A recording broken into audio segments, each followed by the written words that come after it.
years, you know, we've had so many Bagehot Fellows go back into their publications or stations or new media outlets these days, and I think it's made a huge difference in the quality of business journalism. When I applied for the Bagehot, I was working as an editor on the international desk at AP. I've had 6 years with the FT. I applied thinking it'd be a good way for me to go out and get a bigger horizon in terms of business reporting. I was actually a freelancer. I was a reporter. I was working at the Daily Deal. The Bergen Record. United Press International. CNN. I was, and hopefully will be again, a business reporter for the Seattle Times newspaper covering banks and equity markets.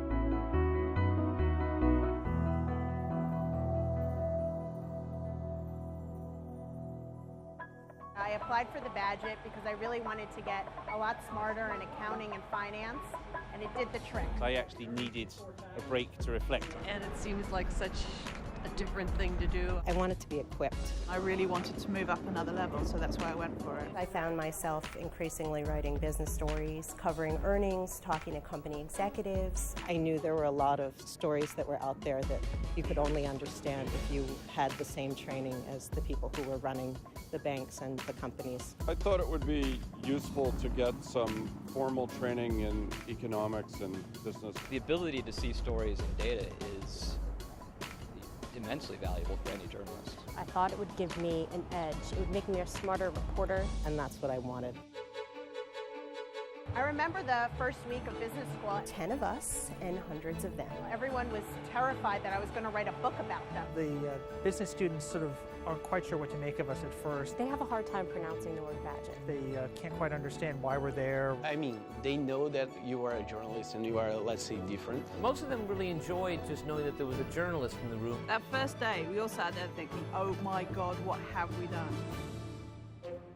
I took all the basic courses that a first-year MBA student would take.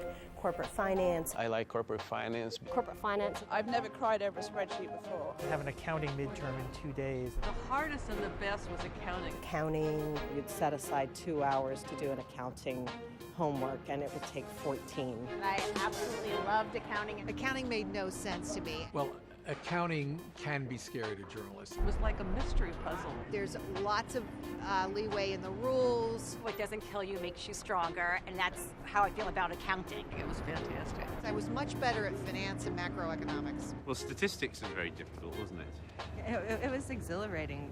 I'm still, kind of reflecting. What I remember vividly still is doing regression analysis on an HP 12C hand calculator. It turned us into geeks. I took a class on business and the law. Trade negotiations. If I never, ever have to think about decision models again, it's too soon. There was a course in something called operations management, which I still couldn't tell you exactly what it was. What I loved most was financial statement analysis. That class blew me away. Turnaround management. Forensic accounting. Pacific Basin economies. By the end of the semester, we drank the Kool-Aid and we were cheering along with everyone else. The speakers were the best part of the Bagehot. I mean, when will I ever get a chance to eat dinner with Paul Volcker or breakfast with Warren Buffett or talk about the 2000 election with Pat Buchanan? We went to meet John Clay when he was at the New York Stock Exchange. Dick Grosso, before he had all his problems. We had Nobel Prize winners. Joe Stiglitz. Roy Cohen was wild. Roy Cohen was just incredible. Just sudden, and people were very hostile, but he didn't care. A dinner with Rudy Giuliani when he was federal attorney. Timothy Geithner, he was the New York Federal Reserve president at the moment. You're sitting around in a casual conversation, and they would open up in a different way because it was around the dinner table.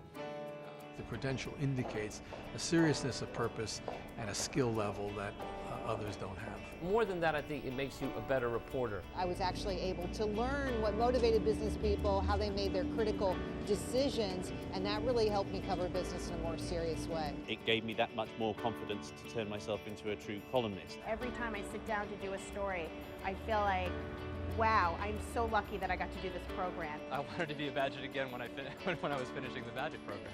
I always joke that I think they should have like a program for Bagehots to get to go back after 10 years and sharpen our skills again. There's so much I studied, but there's so much I didn't. I would love another year. 10 years later, I keep wishing that I remembered this. I remember that they talked about this in a certain lecture.